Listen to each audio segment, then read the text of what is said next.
कनिष्क, कनिष्क, अरे उठो ना, तुम अलार्म लगा के सो जाते हो। कनिष्क, अलार्म भी मुझे ही बंद करना पड़ता है, लगाते क्यों हो? कनिष्क,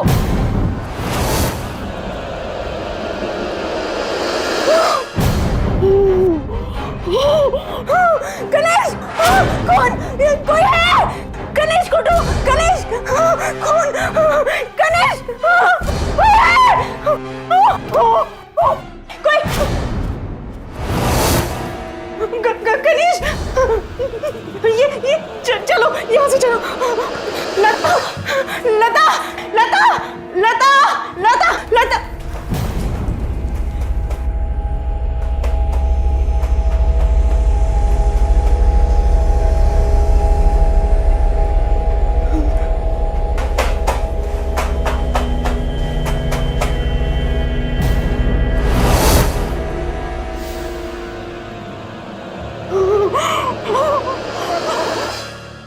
एक शख्स की उसी के बेडरूम में हत्या हो गई। ये वारदात रातों रात इतनी खामोशी से हुई कि किसी को इसके बारे में पता ही नहीं चला।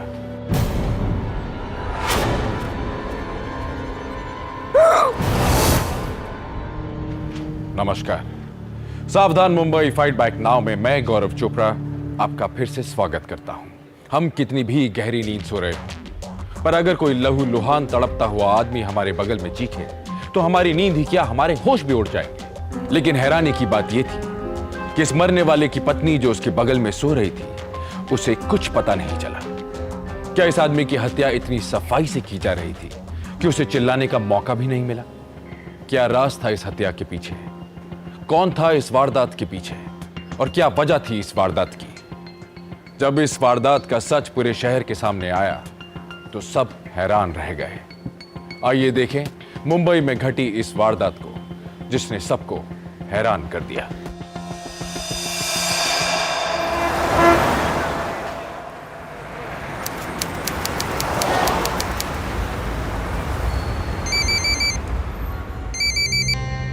हेलो सोनाली। हाँ कनिष्क, बोलो। यार सोनाली, पूरे हफ्ते भर से ना बाहर का खाना खा के परेशान हो गया हूँ। एक काम करते हैं ना, आज रात में अपने घर में कोई अच्छा सा खाना बनाते हैं। ठीक है, मैं अभी जय के साथ हूँ, मैं बस घर पहुँच ही रही हूँ, तो मैं दाल चावल बना लूंगी। क्या बात है, चलो सी यू सम टाइम। हाँ बाय।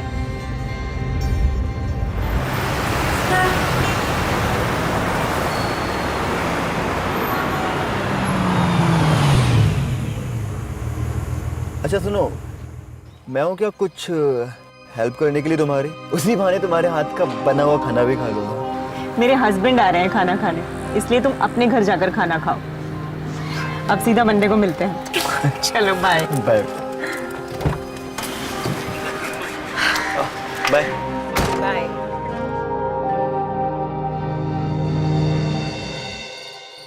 सोनाली, मैं क्या सोच रहा था, कल संडे है और माँ का फोन भी आया था, तो कल चले माँ से मिलने उनके घर थाने।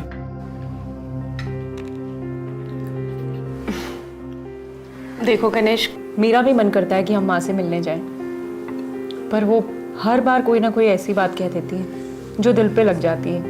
अब देखो ना, हमारी शादी को सिर्फ 1 महीना हुआ है, पर वो कोई मौका नहीं छोड़ती हमें ताना देने का। अरे भाई, सास है वो तुम्हारी, अब वो तो अपने सास वाले कैरेक्टर में रहेगी ना, तुम बेकार का परेशान हो रही हो। देखना धीरे धीरे सब ठीक हो जाएगा। ठीक है, अगर तुम कहते हो तो फिर चलते।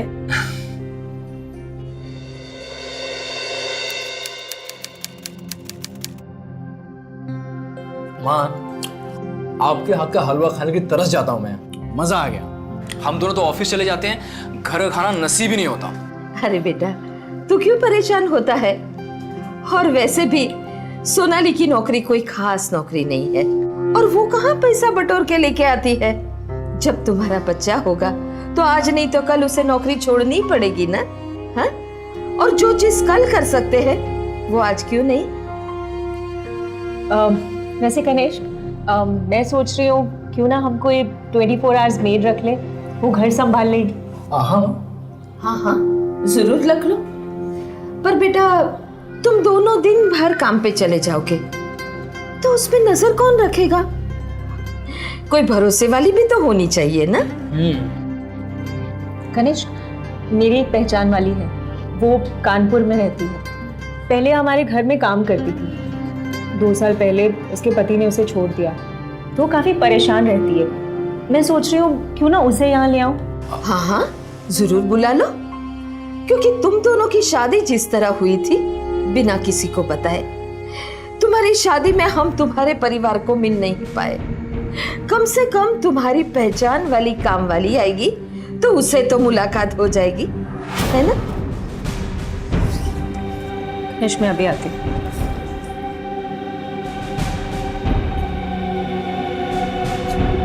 माँ आप ऐसी बातें क्यों करते हो? बेटा, तेरी जिद की वजह से मैंने इसे बहू मान लिया। बाकी मुझे तो सोनाली बिल्कुल पसंद नहीं है, समझा?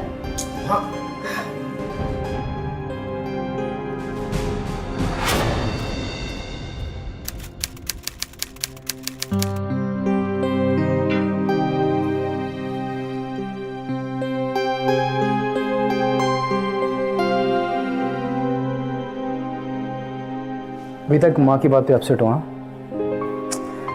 यार। पूरे संडे गुजर गया, अब तो मंडे आ गया, अब तो मान जाओ। ऐसा कुछ नहीं है, मैं तो कब की भूल चुकी।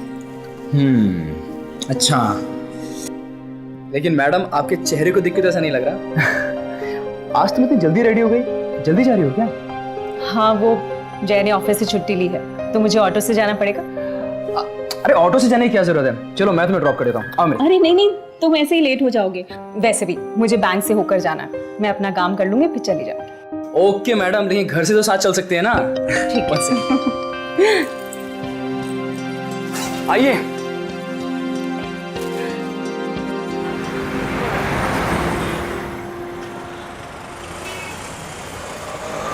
बस भैया, बस बस बस। लो।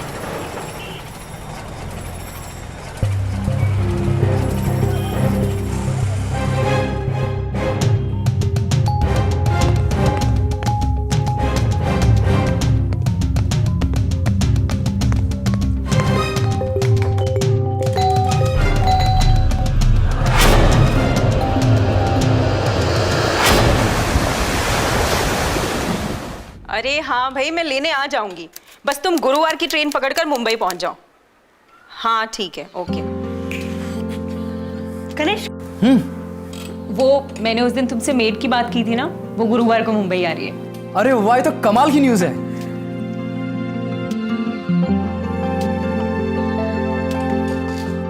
कनिष्क, हाँ? वो 35 साल की औरत है, बस तुम उसके सामने ऐसे आधे नंगे मत घूमना। अरे सोनाली, मैं तो अब यार वो छोटे टाउन से आ रही है, समझा करो। अरे प्लीज यार। ओके बाबा, अब नौकरानी के हिसाब से रहना पड़ेगा।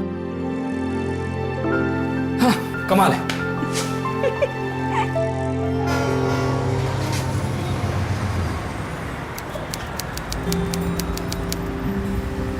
लता, देखो तुम घर को अच्छे से संभाल लेना, खास तौर पे खाने का ध्यान रखना।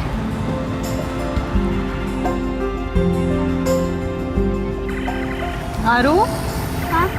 तुम्हें पता है हमारे घर के पास एक बहुत बड़ा स्कूल है, मैं तुम्हारी वहाँ पर एडमिशन करा दूंगी। तुम पढ़ने जाओगे ना? हाँ ठीक है।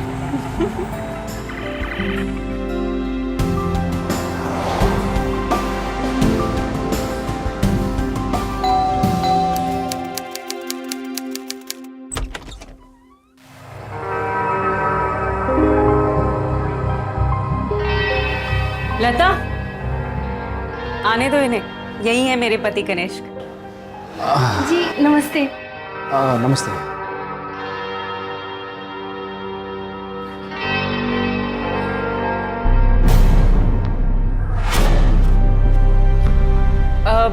वो तुम फ्रेश हो जाओ ना, मैं आती हूँ। लता, लता जी इनके लिए 1 कप चाय बना दो, अदरक वाली। ठीक है।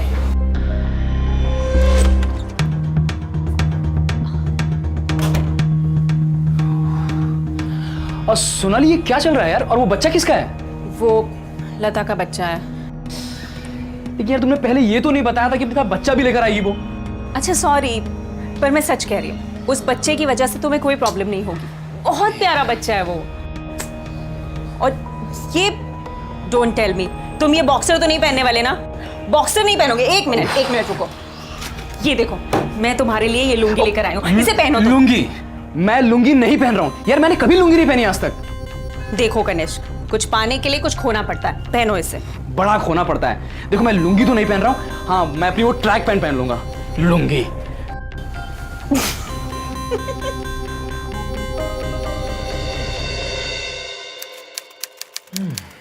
कैसा लगा? सोनाली बहुत टेस्टी था, मजा आ गया। अब देखना, हर रोज तुम्हें ऐसा ही खाना मिलेगा। Thank you.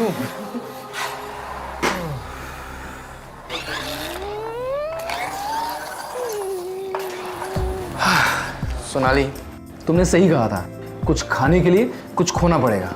मैंने ऐसा नहीं कहा था, मैंने कहा था कुछ पाने के लिए कुछ खोना पड़ेगा। नहीं मैडम, मैं तो कुछ खाने के लिए खो रहा हूँ।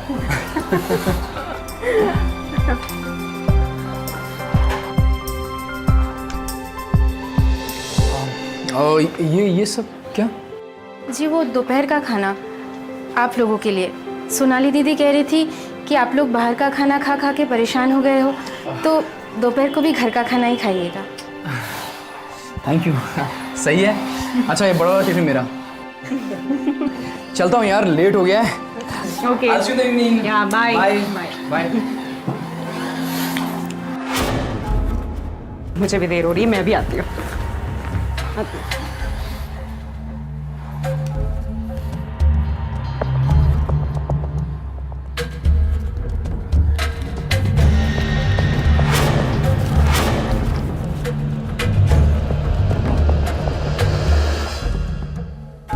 बहुत देर हो गई। चलो चलो बाय, ध्यान रखना। हाँ जी।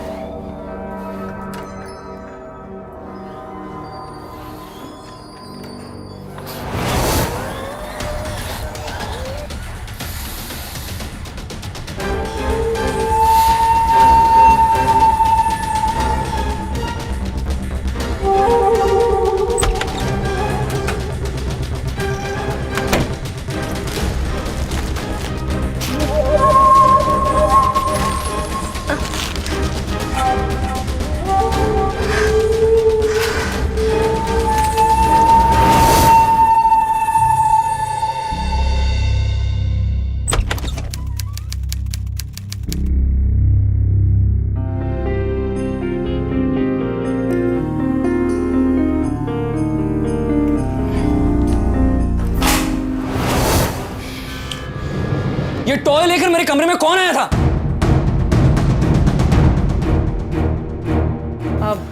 मैं बाद में बात करूँ। क्या है ये? माफ कीजिएगा साहब, शायद गलती से अरु ने खेलते खेलते यहाँ रख दिया होगा। देखिए प्लीज आप अपने बच्चे को समझाइए कि वो मेरे कमरे में आकर ना खेला करे, मुझे बिल्कुल पसंद नहीं है। मैं समझा देती हूँ, कोई बात नहीं, गलती हो गई होगी। तुम जाओ जाओ।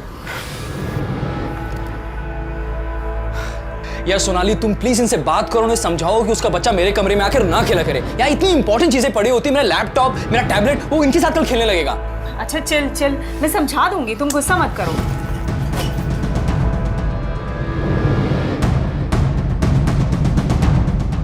लता जी मैं जा रही हूँ, तुम रात का खाना बना के रख लेना, मुझे लेट होगा। हाँ, और हाँ आज रात को पनीर बना लेना। जी। और तुम्हें कुछ पैसों की जरूरत है? अच्छा ठीक है, 1 मिनट।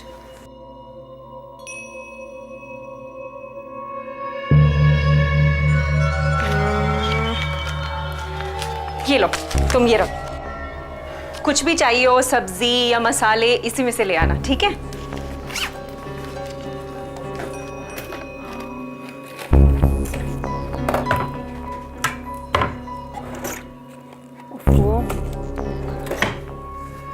लता, तुमने कहीं चाबियां देखी है? मिल नहीं रही।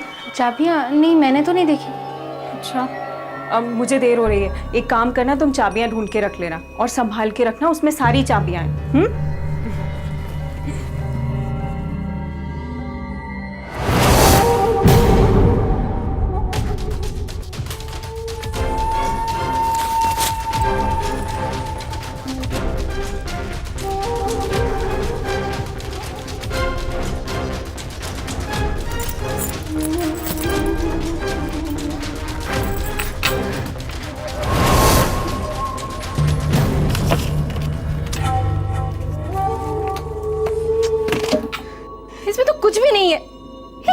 तक नहीं है। कहाँ रखती होगी जेवर?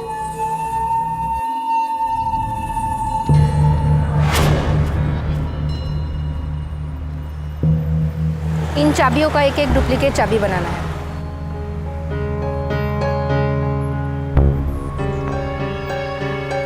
एक एक चाबियों के 20-20 रुपए लगेंगे मैडम।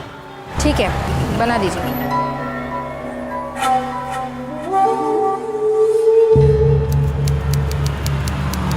ये बॉस हमारा कितना खुसट है ना यार, सैटरडे वाले दिन भी बुला लेता है। मतलब ठीक है हाफ डे होता है, लेकिन आने जाने में तो हालत खराब हो जाती है ना। अब सैलरी दे रहे हैं ना तो काम भी कराएगा। अच्छा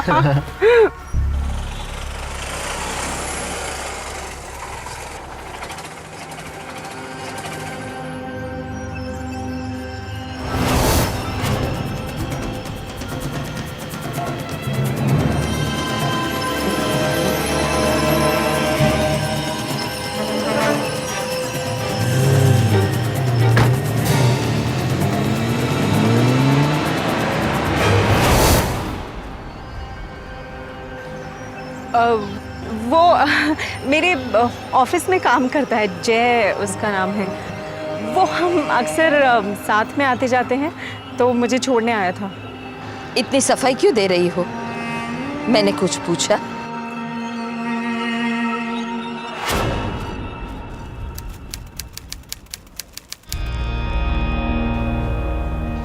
काम तो ठीक कर लेती हो।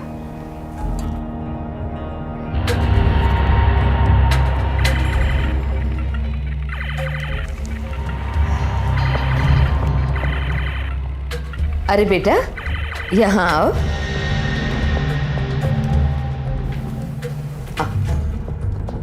क्या नाम है तुम्हारा? जी मेरा नाम आरू है। ओह, कौन से क्लास में पढ़ते हो? मैं 3rd स्टैंडर्ड में पढ़ता हूँ। अच्छा, और तुम्हारे पापा क्या करते हैं और कहाँ हैं? वो तो मर गए।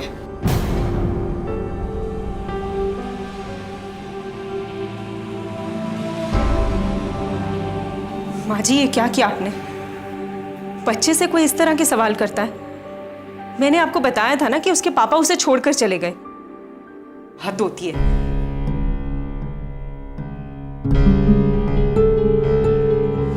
माँ अच्छा हुआ कि इस बार तुम यहाँ रुक गई, बहुत अच्छा लग रहा है। दरअसल मैं तुम दोनों को इनविटेशन देने आई थी। अगले संडे तुम्हारी मौसी की बेटी की सगाई है। अच्छा, अगर तुम दोनों आ सकते हो तो आ जाओ, क्योंकि हमारे करीबी रिश्तेदार सोनाली से मिले नहीं हैं, उन्हें देखा तक नहीं है, क्योंकि तुम दोनों की तो कोर्ट मैरिज हुई थी ना। अगर तुम दोनों आ सकते हो तो वो लोग सोनाली से मिल लेंगे। क्यों नहीं, हम दोनों जरूर आएंगे। अरे बेटा, तू क्यों तकलीफ ले रहा है? मुझे थाने तक छोड़ने आएगा? ऐसा कर बेटा, तू मुझे स्टेशन छोड़ दे, मैं वहां से चली जाऊंगी। माँ कोई बात नहीं है, इतनी धूप में कहाँ ट्रेन से जाओगी? वैसे भी तो तुम कभी कभी आती हो। बेटा, तुझसे एक बात करनी थी। हाँ बोल ना। पिछले शनिवार को जब मैं तेरे घर आई थी ना, तब तेरी बीवी को किसी और लड़के के साथ मैंने देखा था गाड़ी में, और काफी नजदीक होके दोनों बातें कर रहे थे।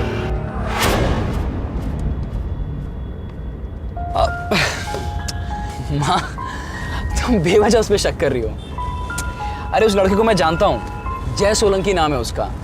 एक्चुअली वो और सोनाली एक ही ऑफिस में काम करते हैं और अक्सर साथ में आते जाते हैं। माँ ऐसी कोई बात नहीं है। अरे बेटा, तुझे तो कुछ समझ में नहीं आ रहा है। तेरे आंखों पर तो पट्टी लगी है उस लड़की के नाम की, कुछ दिखाई भी नहीं देता है तुझे। जब कुछ बुरा होगा ना तब तुझे पता चलेगा। हाँ माँ कुछ बुरा नहीं होगा, प्लीज तुम उसे कोसना बंद करो। देखो माँ, तुम जितना सोनाली से मिलोगी, उससे बातें करोगी, देखना तुम्हें खुद पता चल जाएगा कि वो बहुत अच्छी लड़की है।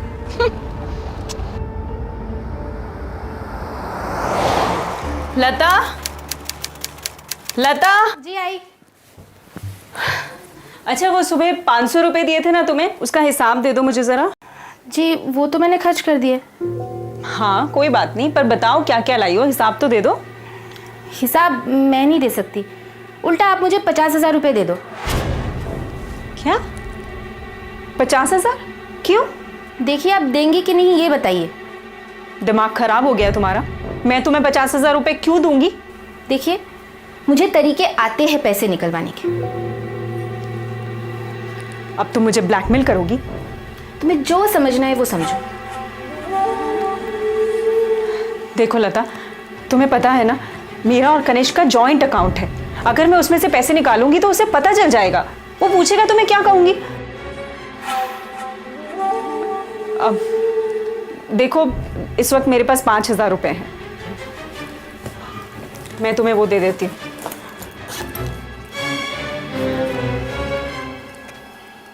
पर इसके बाद मुंह मत खोलना।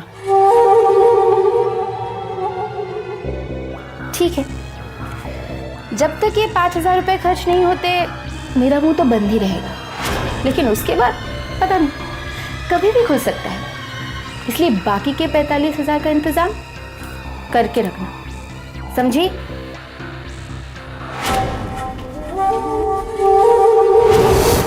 सोनाली के घर काम करने वाली नौकरानी पहले सिर्फ चोरी किया करती थी, पर अब बेधड़क होकर सोनाली को ब्लैकमेल कर रही थी। ऐसा कौन सा राज था जिसे छुपाने के लिए सोनाली उसे पैसा देने को तैयार हो गई। सोनाली एक मॉडर्न, इंडिपेंडेंट, पढ़ी लिखी महिला थी, पर उसके बावजूद दब रही थी, डर रही थी, और ये सिर्फ शुरुआत थी। तुम तैयार नहीं हो अब तक? नहीं, आज मैंने हाफ डे की छुट्टी ली है। संडे को तुम्हारी कजन की सगाई में जाना है ना, तो मैंने सोचा कि बैंक से ज्वेलरी निकलवा लेती हूँ। ओह चलो टेक केयर, मैं चलता हूँ। Okay bye bye.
मैं ऑफिस जा रही हूँ।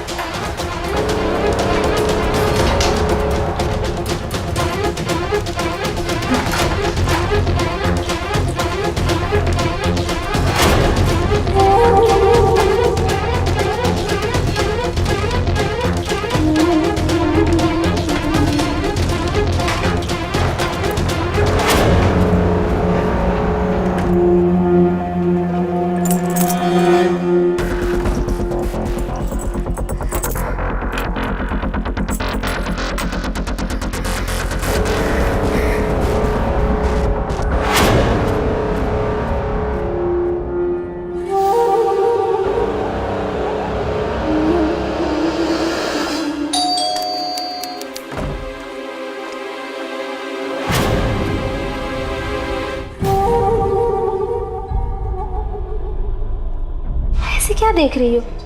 मैं अच्छी नहीं लग रही हूँ क्या?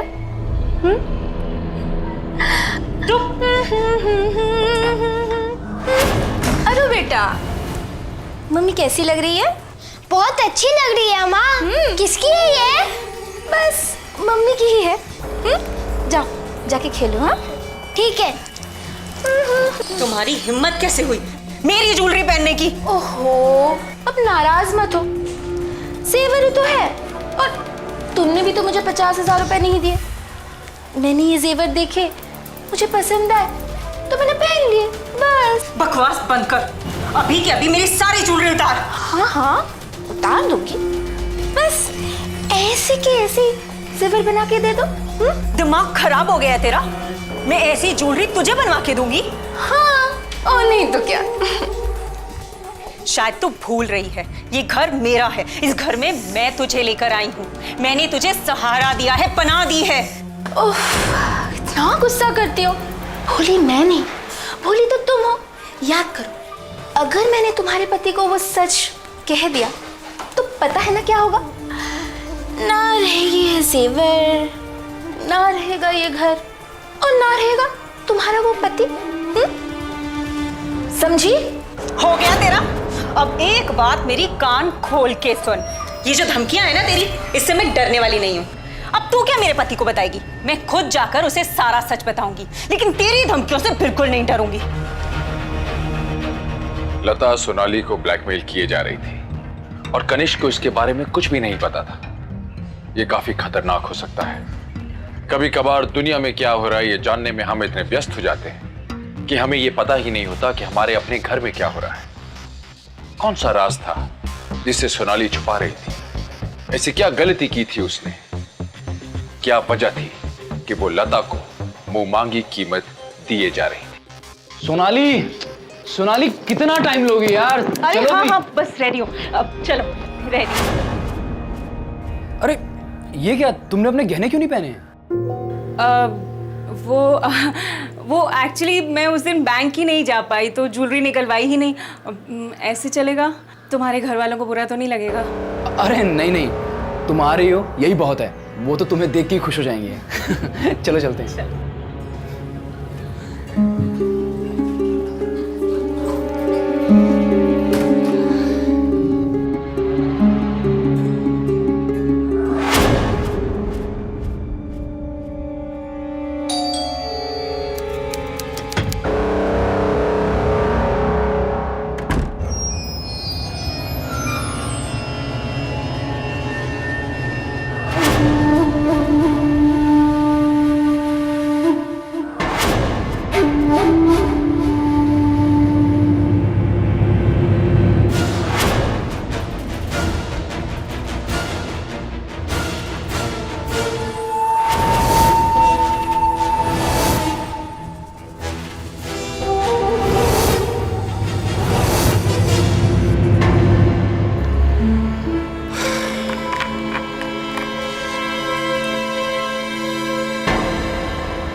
तो कैसे लगे तुम्हें मेरे फैमिली वाले? बस सो जा। बहुत अच्छे लगे। इतने प्यार से मिल रहे थे कि मुझे लगा ही नहीं कि उनसे पहली बार मिल रही हूँ।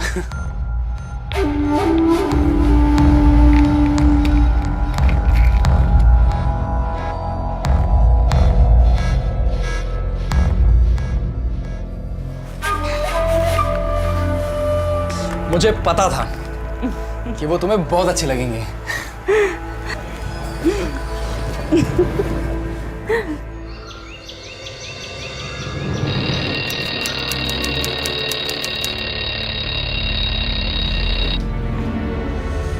कनिष्क, कनिष्क, अरे उठो ना, तुम अलार्म लगा के सो जाते हो। कनिष्क, अलार्म भी मुझे ही बंद करना पड़ता है, लगाते क्यों? कनिष्क को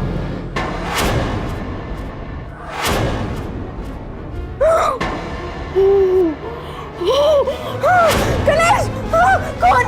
कोई है? कनिष्क उठो, कनिष्क, कौन? कनिष्क, कोई है? कोई? कनिष्क,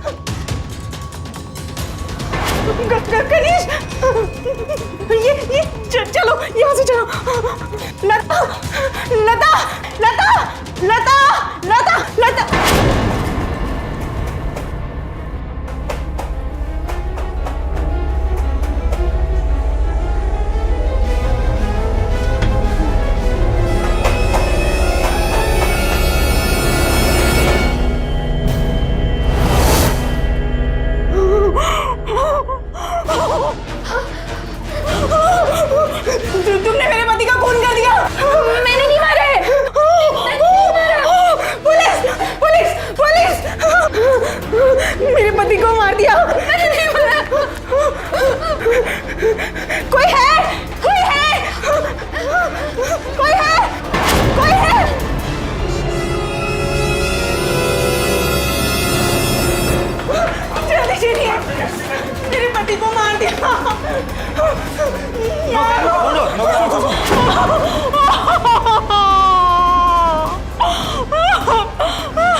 छूटो ना, मेरे पति को मार दिया।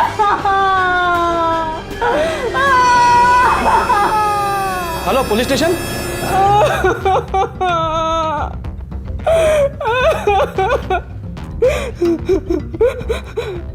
मैंने जब कनिष्क की लाश देखी तो मैं भागते हुए बाहर आई तो देखा कि बाथरूम में लता अपनी खून से सनी हुई साड़ी धो रही थी। मैंने पुलिस को फोन लगाया लेकिन फोन ही नहीं लगा। मैं चिल्लाते हुए बाहर गई। जब लोगों के साथ वापस आई तो लता भाग चुकी थी अपने बच्चे के साथ। हैरानी की बात है कि आप अपने पति के साथ उनके बाजू में सो रही थी। कामवाली बाई ने उसकी हत्या कर दी और आपको कुछ सुनाई नहीं दिया। कुछ तो चीखे होंगे। मुझे कुछ पता नहीं मैं इतनी गहरी नींद में कैसे सोई थी। मुझे कुछ सुनाई नहीं दिया। मेरा सर भी भारी हो रहा है। एक काम करो, इस घर में जितने भी खाने पीने की चीजें ना सब लेके चलो। Yes sir. और आपका कुछ सामान वगैरह गायब है? कुछ और लेके गई? ये नौकरानी के कमरे से जेवर मिले। ये आपके? जी, ये मेरे गहने।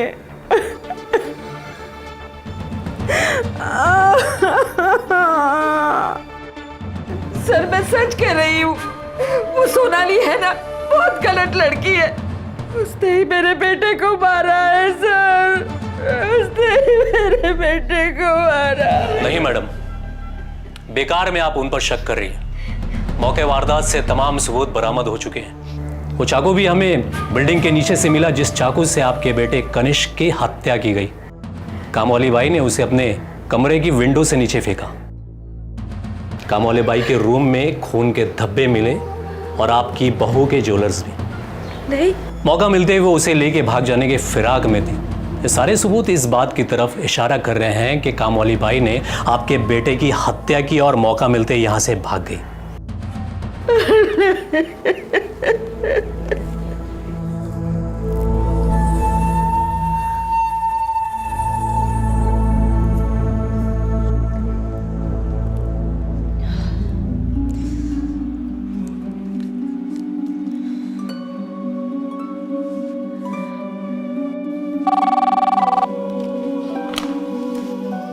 हेलो। हेलो इंस्पेक्टर साहब, मैं सोनाली बोल रही हूँ। वो लता का कुछ पता चला? हाँ, हम तहकीकात जारी रखे हुए हैं, लेकिन हमें इतना तो पता चल गया है कि वो मुंबई से बाहर नहीं। और आपने जो नंबर दिया था वो नंबर एक दो बार ऑन भी हुआ, लेकिन उस नंबर से उसने किसी से बात नहीं की। इंस्पेक्टर साहब, वो जो उसका बच्चा है ना, उसी ने फोन ऑन किया होगा। उसे गेम खेलने की बहुत आदत है। लेकिन जब भी वो फोन ऑन करती है एक नए लोकेशन पे होती है, इसलिए उस तक पहुंच पाना जरा मुश्किल होता है। लेकिन आप चिंता मत कीजिए, हम बहुत जल्द उसको पकड़ लेंगे। ठीक है।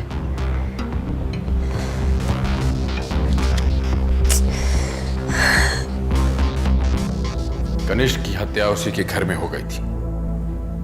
हत्या के बाद लता लापता थी। हालांकि लता इस केस में एक प्राइम सस्पेक्ट थी।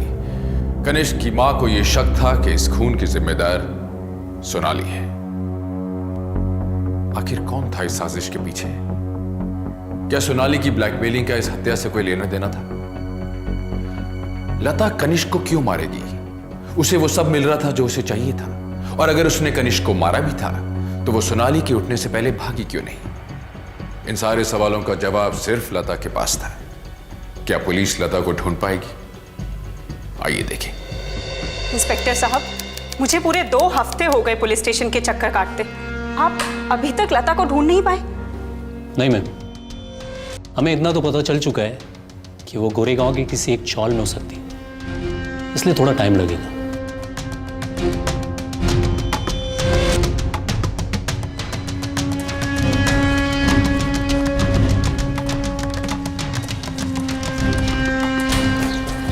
भाई साहब, ये देखिए, आपने इस औरत को कहीं देखा है?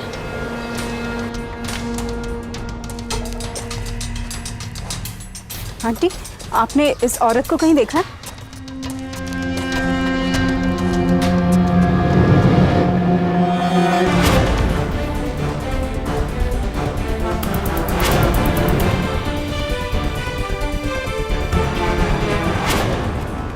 सुनिए, आपने इस औरत को देखा है कहीं? हाँ, मैंने इस औरत को देखा है, यही 10 नंबर में तो रहती है, इसके साथ एक बच्चा भी है। शुक्रिया।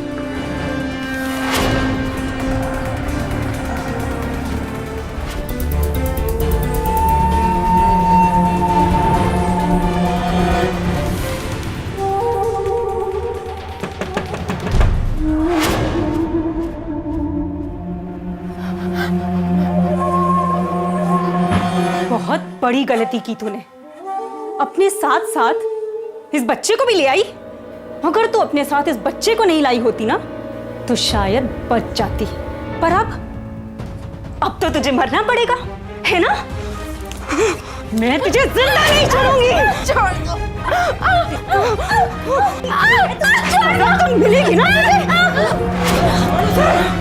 ये मुझे मारने की कोशिश कर रही थी। अरे नहीं, मैं इसे क्यों मारूंगी? बंद कर अपनी ड्रामेबाजी। तुझे क्या लगा था कि तू पुलिस वालों को बेवकूफ बनाती रहेगी? हाँ? हमें तुम्हारे बारे में पहले शक हो चुका था जब तुम सगाई में जेवर पहन के नहीं गई और अपनी सास को कुछ और रीजन बताया। ये कैसे हो सकता है? सोनाली के जेवर उस काम वाले के रूम से? नहीं सर, क्योंकि सोनाली ने खुद ने मुझे कहा था कि वो लॉकर से अपने जेवर लाना भूल गई थी। ये सोनाली जरूर हमसे कुछ छुपा रही है। अब क्या रही है? बोलना। तुम्हारी हिस्ट्री निकाली हमने कानपुर से। 18 साल की उम्र में लॉ मैरिज के बाद एक बच्चा। कहाँ है वो बच्चा? साहब, वो बच्चा यही है। मैं ही इसे पाल रही थी, बच्चे की माँ बनके। अब बाकी की जो भी सच्चाई है सच सच बता दे। लता और आरू को मैंने जय के घर रखा था और सबसे कहा था कि आरू लता का बच्चा है। कनिष्क से मैंने उसके पैसों के लिए शादी की थी। मैं अपने बच्चे के साथ रहना चाहती थी। अपने बच्चे के लिए और कनिष्क के पैसों के लिए मैंने ये सारा खेल रचा। मैं लता और आरू को घर ले आई। मैं जानती थी कि लता एक बहुत लालची औरत है। मैंने जैसा सोचा था वैसा ही हुआ। मैंने जानबूझकर लता के सामने अपना पर्स खुला छोड़ा। मुझे पता था कि चाबियां भी लता ने छुपाई हैं। मैं जानबूझकर उसके सामने पैसे, जेवर सब लेकर आई ताकि इसका लालच बढ़ता जाए। तो बिल्कुल वैसा ही हो भी रहा था। लता धीरे धीरे मेरे जाल में फंसती चली जा रही थी। एक दिन इस लता ने मुझे मेरे अतीत को लेकर ब्लैकमेल करना शुरू कर दिया। मुझे लगा कनिष्क का पैसा और मेरा बच्चा सब मुझसे दूर हो जाएगा। फिर मैंने सोचा क्यों ना एक तीर से दो निशाने लगाए जाए। उस रात जब हम घर वापस आए तो मैंने किचन में जाकर सबकी पानी की बॉटल्स में नींद की गोलियां मिला दी। कनिष्क को पानी पीकर बहुत गहरी नींद सो गया। लता भी सो गई, आरू भी सो गया। फिर मैंने आधी रात को उठकर कनिष्क का खून कर दिया।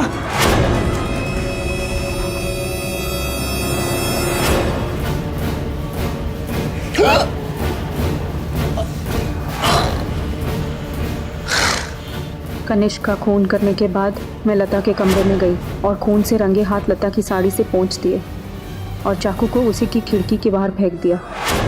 फिर अपने बेडरूम में आने के बाद पानी में नींद की दवाई मिलाई और पानी पीकर सो गई ताकि किसी को मुझ पर शक ना हो। फिर जब मैं सुबह उठी मैंने कनिष्क की लाश को देखकर जानबूझकर लता को भागने का मौका दिया। मुझे लगा लता भाग जाएगी और फिर शायद कभी नहीं मिलेगी। फिर मैं आराम से उसके पैसे और आरू के साथ एक सुकून की जिंदगी जीऊंगी। पर ये लता की बच्ची, ये मेरे बच्चे को साथ लेकर भाग गई। इस बच्चे को लेके मैं इसलिए भागी क्योंकि मैं नहीं चाहती थी कि तुझ जैसे औरत की वजह से इस बच्चे का जिंदगी खराब हो जाए। तूने इसे पैदा जरूर किया है लेकिन माँ मैं हूँ इसकी। और तूने पैसों के लिए मेरे बेटे की जान ली। अरे तू जैसी औरत तो माँ कहलाने के लायक भी नहीं है और बीवी कहलाने के लायक भी नहीं है। तुमने अपने बच्चे को अपने पास रखने के लिए और पैसों के लिए ये क्राइम किया है। अब ना तुम्हें बच्चा मिलेगा ना पैसा, जिंदगी भर जेल में सड़ोगे तुम। ले जाओ इसे।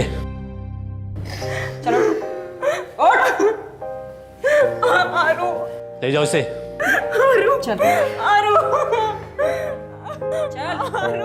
कहते हैं एक औरत का मन कोमल होता है, संवेदनशील होता है। शायद इसीलिए भगवान ने औरत को मां बनने का हक दिया है। ये कैसी औरत थी जिसने अपने ही पति के खिलाफ इतनी गहरी चाल चली। पहले अपनी पिछली जिंदगी का राज छुपाया, फिर धोखे से अपनी बेटी को साथ रहने के लिए बुला लिया और फिर आगे चलकर उसकी हत्या ही कर दी। अपने पति को धोखा वो दे ही रही थी, उसने अपने बेटे के बारे में भी नहीं सोचा। उसने ये भी नहीं सोचा कि अगर इस जुर्म के लिए वो पकड़ी गई तो आरू किसके सहारे जिएगा। आरू को परवरिश के लिए एक गवर्नमेंट ऑर्गेनाइजेशन में भेज दिया गया, जहां से कनिष्क की मां ने उसे गोद ले लिया। जहां मैं जरूर कहना चाहूंगा कि कनिष्क को भी सावधानी बरतनी चाहिए थी। शादी करने से पहले उसे सोनाली की बैकग्राउंड चेक करनी चाहिए थी। इस छोटी सी गलती की उसने बहुत भारी कीमत चुकाई। मुंबई सेशन कोर्ट ने सोनाली को कनिष्क के कत्ल के जुर्म में आईपीसी की धारा 302 के तहत, धोखा देकर प्रॉपर्टी हड़पने के जुर्म में आईपीसी की धारा 415 के तहत और क्रिमिनल कॉन्स्पिरेसी रचने के लिए आईपीसी की धारा 120B के तहत उम्र कैद की सजा सुनाई। सोनाली का गहनों के बारे में झूठ कनिष्क की मां ने पुलिस को बताया और एक हत्यारे को पकड़वाने में मदद की। जिस तरह हमारे परिवार की सुरक्षा की जिम्मेदारी हमारी है, इस शहर की सुरक्षा की जिम्मेदारी भी हमारी ही है। ये शहर हमारा घर है, हमारी मातृभूमि है। अगर इसकी सुरक्षा की जिम्मेदारी हम नहीं उठाएंगे तो कौन उठाएगा? आइए एक मुहिम उठाएं, एक नारा लगाएं कि हम मुंबईकर मिलकर इस शहर को क्राइम फ्री बना देंगे।